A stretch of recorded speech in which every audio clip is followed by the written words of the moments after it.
Estamos iniciando el programa Tertulia Teológica, un programa de la Iglesia Bautista Reformada del Redentor, en el cual estamos estudiando la historia del cristianismo.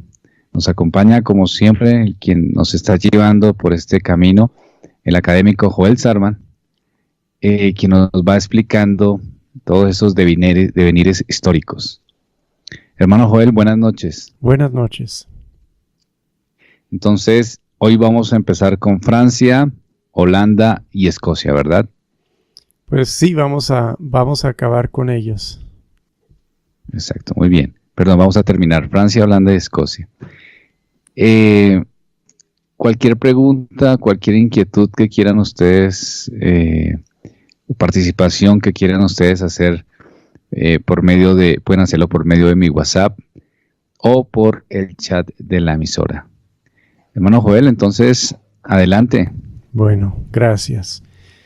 Entonces, estuvimos hablando hace un rato de Escocia y queríamos proyectarnos hacia el futuro de lo que vamos a estudiar después con Escocia, pero también la última vez que hicimos este programa estuvimos comparando a Francia y a Holanda y no llegamos al fin. Entonces, hoy el plan es terminar con estos dos estudios que íbamos llevando. Estábamos, como dije la última vez, comparando la reforma en Francia con la reforma que sucedió en Holanda. Vimos, por un lado, que en Francia hubo mucha tolerancia. El rey Francisco I quiso amparar y animar el humanismo al comienzo del siglo XVI. En estos momentos, temprano en el siglo XVI, pues la reforma todavía no había brotado, pero los que quieren mejorar la sociedad católica, siguiendo con más fidelidad y consistencia la teología y la práctica medieval, son aliados del humanismo en ese momento, ya que son los humanistas que eran pensadores que criticaban las contradicciones y los abusos del cristianismo medieval.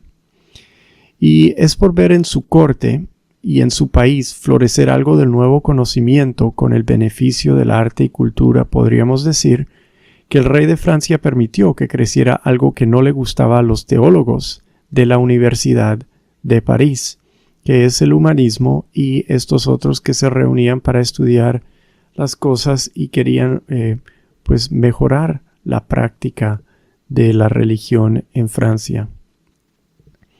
Vimos por otro lado que en Holanda, por ser el lugar donde el Sacro Emperador Romano tenía sus territorios ancestrales, que ahí hubo poca toleración y muchos mártires desde un comienzo.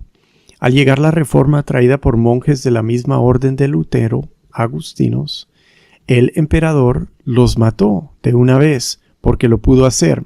Recordemos que a Lutero no lo pudo matar de una vez porque lo protegió el duque de Sajonia, donde Federico el Sabio, donde estaba Lutero.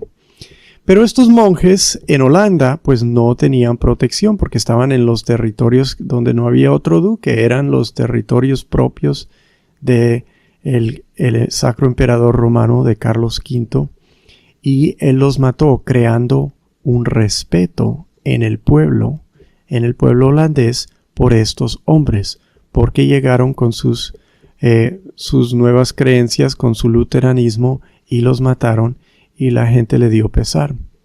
Y la situación estaba mal también en Holanda en cuanto al gobierno e impuestos. Estaba mal gobernada, muchos impuestos también, y no tenía una organización muy buena.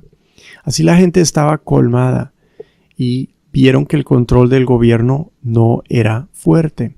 El gobierno no era bien centralizado como lo era en Francia, con el rey.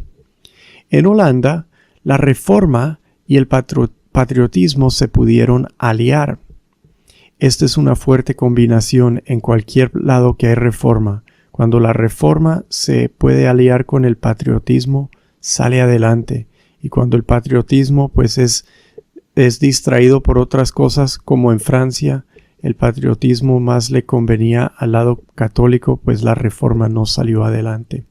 En Holanda la reforma y el patriotismo se pudieron aliar, como lo estaban haciendo en Sajonia, donde Lutero escribió un tratado a la nobleza de la nación alemana, y cómo fue el modelo de la reforma en Zúrich y Basel, ciudades mayores de Suiza, en las cuales Zwinglio, un hombre muy patriota y motivado por el patriotismo, avanzó la reforma con apoyo del gobierno, que hasta tiene gobierno sobre la disciplina de la iglesia, es decir, el gobierno secular también controla algo de la disciplina en la iglesia en la reforma suiza en la que está Zwinglio.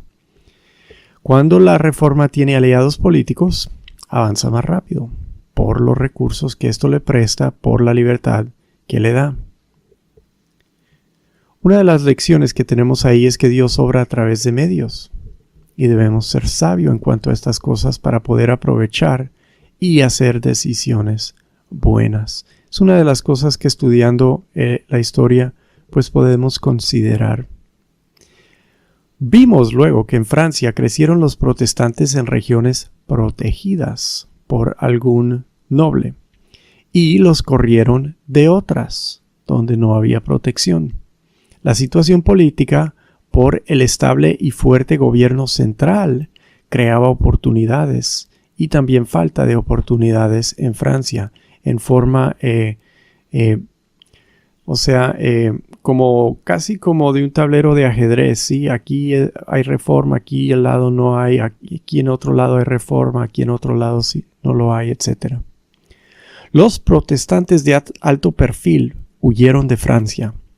Y una vez se trazaron líneas entre protestantes y católicos, como vimos la vez pasada, se empezó a armar más el conflicto, se acabó la tolerancia, se trazaron líneas y los protestantes de alto perfil, como lo es Calvino, tuvieron que huir y por eso Calvino nunca pudo regresar a vivir en Francia. Vino un momento en Francia en el cual durante la minoría de dos de sus reyes avanzó el protestantismo, pero avanzó de tal modo que espantó a los católicos y ellos reaccionaron en forma fuerte. Y lo que sucedió entonces es que en Francia en los 1560 comienzan a irse de un extremo al otro en cuanto a la tolerancia y luego una masacre, persecución y hasta masacres.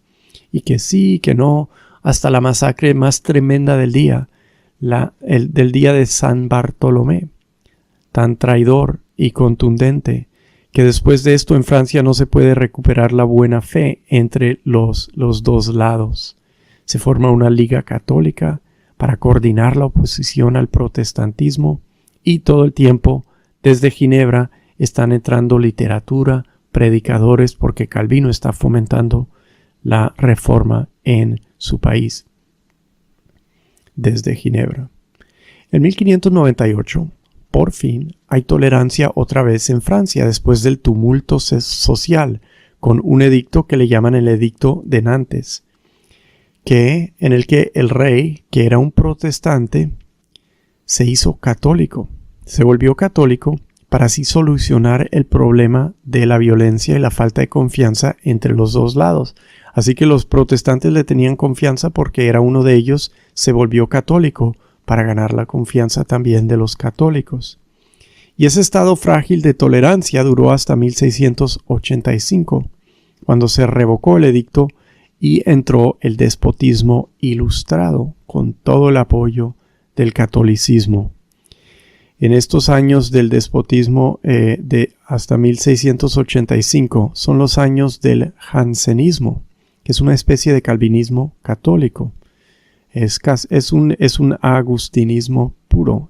Es un hombre que estudió a San Agustín y salió con pues un agustinismo muy robusto de la predestinación y la gracia de Dios y la inhabilidad del hombre, y por otro lado una eclesiología muy católica como la tenía Agustín de Hipona. Este jansenismo es algo de lo que forma el famoso Blaise Pascal, que es un hombre muy, muy bueno para considerar un pensador, no un protestante, un católico, pero un hombre de buenos e interesantes pensamientos. Estos son los años también en Francia, antes de 1685 y después del quietismo, de los cuales protagonizan Miguel de Molinos, Madame Agullon, François Fenelon. Es un fenómeno parecido al misticismo medieval y con muchos afines al pietismo que está surgiendo entre los protestantes continentales, del cual vamos a hablar después. Y también en todo este tiempo de tolerancia cuando se revoca por fin el edicto de tolerancia,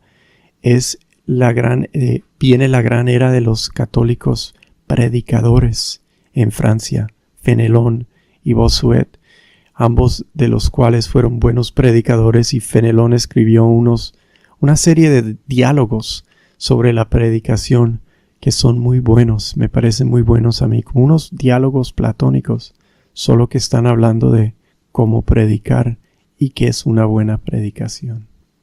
Bueno, ese es el repaso. Hasta ese momento hay preguntas. Sí, señor. ¿Qué es el pietismo? Si no tengo una... Y si es el mismo que... Sí, adelante, te interrumpí. ¿Qué es el pietismo y qué más? Y si es el mismo que practicaba Kant. Sí, es parecido. No tengo preparado todavía en español mi definición del pietismo y entonces vamos a hablar de eso más adelante. En general es un fenómeno en el cual se abandona el estudio de la doctrina y se enfoca en la piedad práctica y la experiencia cristiana. Y sí, esto influye a Kant. Él hace algo parecido en la filosofía, abandona en cierta forma la metafísica y la especulación filosófica y las doctrinas antiguas de la filosofía y se enfoca en el juicio práctico, ¿verdad? Son relacionados. Muy bien, hermano, solo esa. Sigamos adelante. Bueno, gracias. Bueno, entonces nos quedaba concluir con lo que pasó al fin en Holanda. La Contrarreforma o Reforma Católica comienza con el Concilio de Trento en 1545 y esto dura hasta 1563. Esta Reforma Católica llega muy rápido a Holanda por estar bajo la Casa de Habsburgo, que ahora son españoles y ellos son muy católicos y traen las reformas de la Iglesia Católica del Concilio de Trento muy rápidamente a Holanda. Y esto contribuye a la situación en Holanda que ya observamos. El patriotismo se une a la Reforma Protestante, específicamente al calvinismo, porque es influencia de Calvino más que de Lutero que predomina. No son tan luteranos como son lo que llamaríamos reformados, en ese sentido de los que están más afines a la Reforma Suiza. ¿Por qué se alían a los reformados más que a los luteranos? Pues me parece que se debe a los ríos y las rutas comerciales. También las regiones que más pueden resistir a los españoles son las que más contacto francés tienen. Y en Francia hay mucha influencia de Calvino y no hay tanta influencia de Lutero. También el calvinismo es más internacional. ¿Por qué? Porque su líder es un hombre que vive en exilio. La famosa Biblia de Ginebra, la traducción al inglés de Ginebra que usaron los puritanos, era una Biblia muy exitosa porque sus notas no eran de naturaleza política y entonces no se bloqueaba, ¿sí? Por motivación política. El calvinismo es algo así, es liderado por un hombre exiliado, no se enfoca tanto en la parte pues política de la situación en la que están, porque se dirige a una situación de la que, o sea, él no tiene parte en el gobierno de Ginebra y no habla de esas cosas, y por eso es algo que puede viajar mejor a otros lugares. El luteranismo, por contraste, tenía mucho nacionalismo alemán. Entonces uno coge una Biblia y está llena de notas trae notas que hablan de, pues, que así somos los alemanes y que esto y el otro, y pues no, o sea, no tiene tanto, no se mueve tanto en lugares que no tienen, donde la gente no tiene nada que ver con el nacionalismo alemán, donde son holandeses o son franceses o lo que sea. Alemania era un país con un gobierno y situación distintos. Entonces, por eso, el luteranismo sí viajó a Escandinavia, quizás porque eran parecidos en el tema de su política, pero no viajó a Holanda como lo hizo la Reforma Suiza, el calvinismo. En Holanda hubo una guerra de 80 años, y así se llama la guerra de 80 años. Comenzó en 1568 y la idea era consolidar los territorios protestantes. Es decir, entre los protestantes en los Países Bajos se unieron, se apoyaron y así pudieron lanzar una batalla contra sus dueños españoles de independencia. Hermano, sí. Es que nos llegó un poquito tarde un par de preguntas que teníamos. Okay. No sé si... ¿Sí? Adelante. Entonces, la primera. Buenas noches. Quisiera saber cuál es la diferencia entre jansenismo y calvinismo. Dice Cristian Ávila. Sí.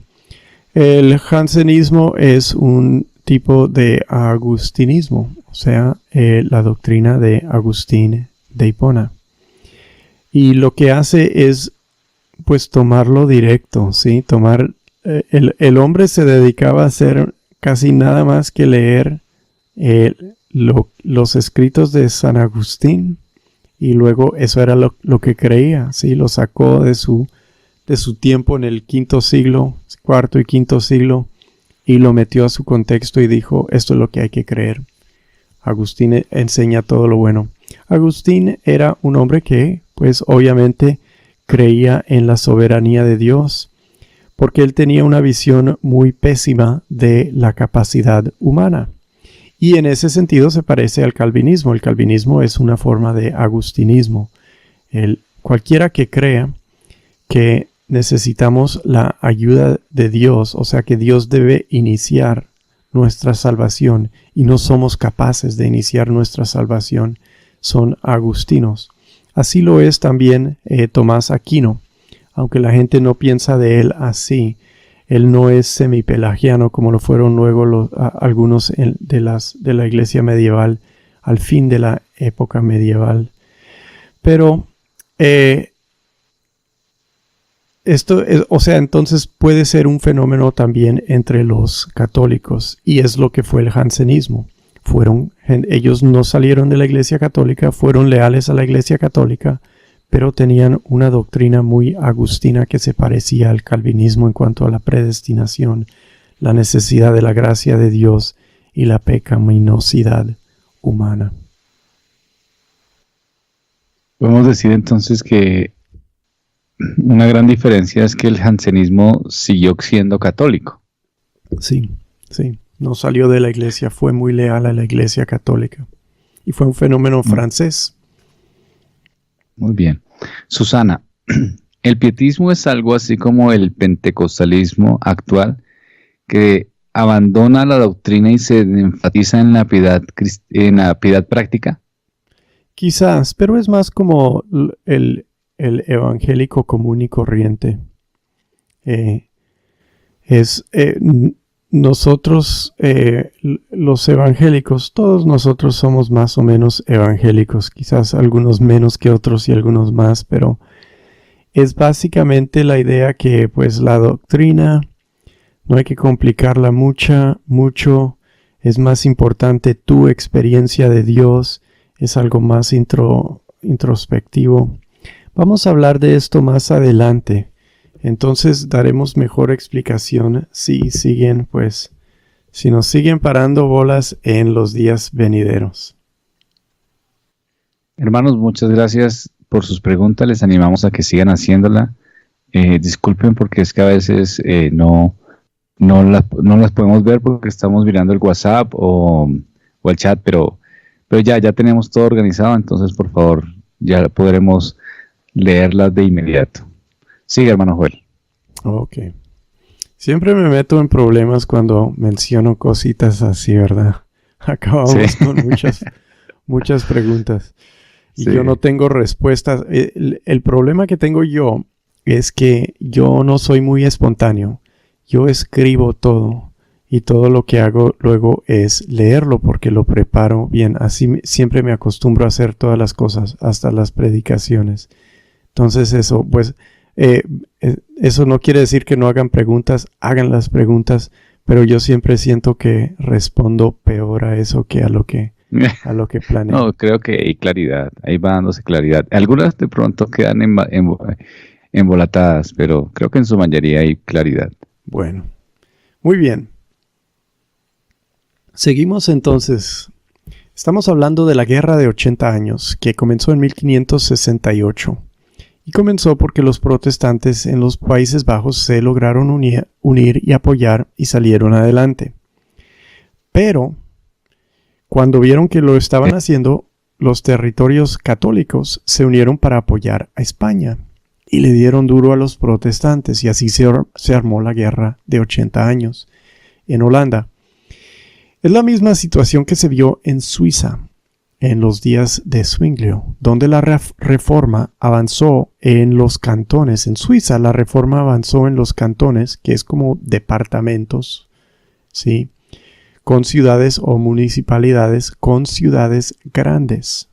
En las ciudades grandes, en las urbanizaciones de Suiza, avanzó la reforma y hubo una reacción en los territorios sin ciudades mayores, secciones rurales. Eran más conservadoras y entraron en guerra contra los protestantes, se unieron. Mucho del país era rural, había más sección católica que protestante, pero había más población protestante que católica en Suiza. Pero en los días de Zwinglio, en la batalla en que él murió, pues estaban también de guerra los protestantes con los católicos en Suiza. Y eso es lo que estaba ocurriendo en la Guerra de 80 años después en Holanda. En 1609, 40 años después de comenzar la guerra en Holanda, 40 años de estar en pie de guerra civil, se declara un descanso y dejan de luchar sin romper el acuerdo por 12 años. O sea, dicen, miren, ya hemos luchado 40 años, vamos a tomarnos un descansito y luego seguimos luchando. Y dijeron, de acuerdo, ¿cuánto tiempo? 12 años, listo, hagámoslo. Eso es lo que hicieron en la guerra de 80 años. Tremendo, nadie violó la paz durante esos 12 años que acordaron. En 1601, quizás dándose cuenta de la importancia del comercio antes de esta paz, dándose cuenta de la importancia del comercio de lograr mejores ingresos y porque están siempre peleándose con los españoles, los holandeses protestantes lanzan la famosa Compañía de las Indias del Este. Esta compañía les trajo enormes riquezas. Y todo esto es el tiempo de la explotación del Nuevo Mundo y todo eso. La Compañía de las Indias del Este fue la compañía holandesa y esta compañía les trajo muchos bienes e ingresos, especialmente en los años del descanso. Y por supuesto, después, Holanda entró luego en una época dorada, durante la cual fundaron la ciudad, dedicada sobre todo lo demás al comercio y la prosperidad económica. Ellos le llamaron Nueva Ámsterdam, pero hoy se llama Nueva York. Y es la Compañía de las Indias del Este que en 1625 fundó Nueva York, en uno de los mejores puertos naturales del mundo. Pero se volvieron muy ricos después gracias a esa compañía, los holandeses. En 1621 se ponen a pelear de nuevo porque se acabó la paz con el resultado de la independencia holandesa en 1648. Quedan libres del dominio español en una Europa fragmentada. Tienen una confesión escrita por un hombre que murió a manos del gobierno español. La confesión belga que hizo Guido de Bresse la adoptan sin nada más por puro patriotismo, porque él fue un hombre perseguido por los españoles. Ellos han derrotado a los españoles, son protestantes, él fue protestante. Es una confesión hecha y escrita en Holanda, en los Países Bajos la adoptan. Es una confesión basada en la Confesión Galiciana de 1559 de Francia, que tuvo mucha influencia de Calvino. Son reformados por eso, y no luteranos, tienen una confesión más con influencia de Calvino. Y hasta hoy se usa la confesión belga. Mi hermano es un pastor en unas iglesias que usan la confesión belga como su confesión. Son reformados. Es una denominación con raíces en la Reforma en Holanda. Es en toda esta guerra, recordemos también, que surgen las universidades de Holanda, en este país de tanta diversidad y de tolerancia, el arminianismo. Es durante la fase del descanso que coge el arminianismo. Jacobo Arminio murió en 1609, en el año en el cual declararon esa paz de 12 años, y en 1610 es cuando salen los 5 artículos remonstrantes, que son los artículos que exponen los 5 puntos del arminianismo, que son todo lo opuesto a los luego 5 puntos del calvinismo que conocemos hoy, que son respuesta a los puntos originales de los remonstrantes, los arminianos.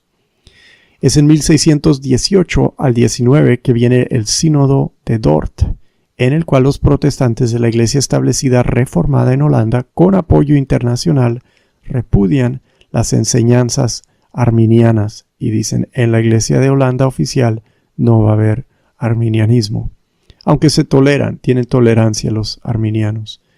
Al fin, la Iglesia de Holanda tiene 3 formas de unidad: la confesión belga, los cánones de Dort, que como que completan la confesión belga, y el catecismo de Heidelberg, que complementa estos otros 2 documentos. No son tan bien organizados como lo es, por ejemplo, la confesión de fe de Westminster, que puede ser una confesión así sola. La confesión belga necesita algo de suplementación porque es una confesión más antigua, y por eso le añaden los cánones de Dort y el catecismo, el maravilloso catecismo de Heidelberg. Y de esta guerra de independencia sale entonces un país que no quiere ser como España.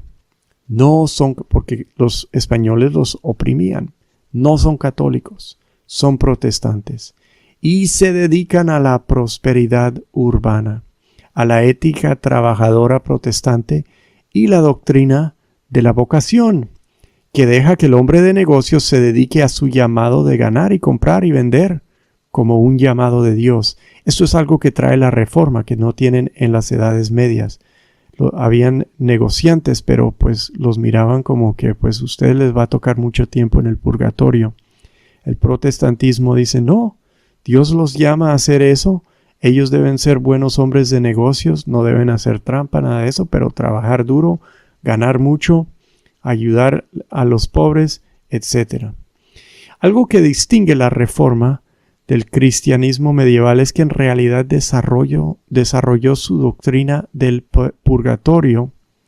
En las edades medias el catolicismo, el cristianismo medieval desarrolló su doctrina del purgatorio para acomodar al hombre de negocios que se dedicaba a ganar plata y nada más. Es parte de cómo se desarrolla la doctrina del purgatorio. Tiene otras partes, ¿verdad? Pero esa es una. Y así Holanda se hizo protestante, estando en un siglo dorado en cuanto a su prosperidad material, y por eso pues es tan famoso por sus pinturas de los lujosos interiores de algunas de esas personas holandesas, y acumularon muchas riquezas y bienes materiales por su compañía, por su ética protestante y por su libertad de España, que pues parece que no tenía como buena economía. En Holanda entonces triunfó el protestantismo, en Francia fue marginalizado y no dominó el protestantismo al fin.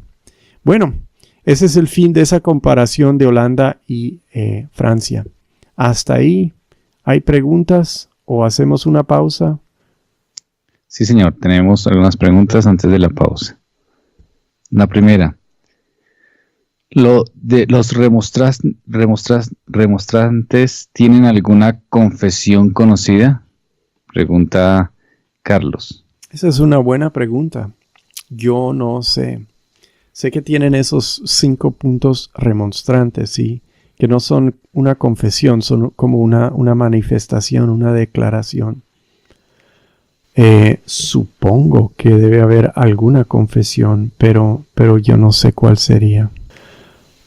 Supongo que debe haber alguna confesión, pero yo no sé cuál sería. Angélica pregunta, ¿qué diferencia hay entre la confesión belga y la bautista de Londres? Esa es una buena pregunta. No me acuerdo bien. Pues en cuanto a la forma del gobierno y en cuanto al bautismo hay diferencias. Existen otras diferencias en organización. Pero yo no puedo así nomás darte una comparación. Ese estudio, comparando las confesiones, es un buen estudio. Y la confesión belga la puedes conseguir. La confesión belga hay que tener cuidado si la buscas por internet porque hay muchas traducciones que no son buenas. He encontrado traducciones muy confundidas. Tienes que buscar con cuidado una buena traducción de la confesión belga que tenga, pues, que haga sentido en todo lo que traduce y no sean disparates o locuras. A veces, pues, hay unas locuras que dicen algunas traducciones y la comparas con una traducción, o sea, busca los mismos capítulos y los comparas. Tiene los mismos capítulos que la confesión bautista y así, y puedes hacer así la comparación tú misma. Yo no retengo suficientes detalles de una y la otra para podértelas comparar. Susana hace un comentario y dice, qué interesante saber que los colombianos tenemos en común con los holandeses nuestra independencia de España. Sí, ¿verdad? Sí, es que el Sacro Emperador Romano se casó con la Casa Española, obtuvo los territorios españoles y tuvo un imperio enorme, porque también comprendía pues los territorios americanos, pero él era originalmente de territorio francés alemán y se fue expandiendo. O sea, Carlomagno fue el primer sacro emperador romano y él es del siglo VIII. Todo ese tiempo acumulando territorios y todo eso. Muy bien, hermanos, entonces hacemos una pausa y ya regresamos con Tertulia Teológica.